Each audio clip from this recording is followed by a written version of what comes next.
Hello there, I'm Gaoler Bonnington. I'm the jailer here at the National Justice Museum, and I'd like to talk to you about the pressing room. Now, somewhere in this building we had a pressing room. We're not sure where. We are aware that we had one though. What's the pressing room, you ask? Good question. It was a room used for a method of extracting a plea from a defendant. You see, a court case couldn't take place until the defendant had made a plea. And the pressing room was a way of getting them to plead whether they were guilty or not.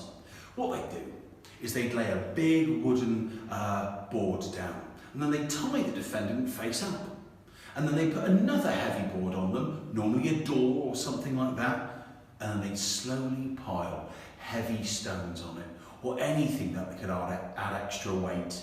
Of course, this was excruciatingly painful and would get the defendant to plea. However, if they didn't, more weight would be added. Now, not everyone survived. A number of prisoners died with crushed bones and popped organs. Some of them were so desperate to not plea, because that way their inheritance and their lands would go to the courts and the crown, that they had their family jump on them and just end their lives immediately. Of course, this all became a bit of a head, really, when Charles I was charged with treason. Well, they couldn't press the king because his supporters would be in outrage.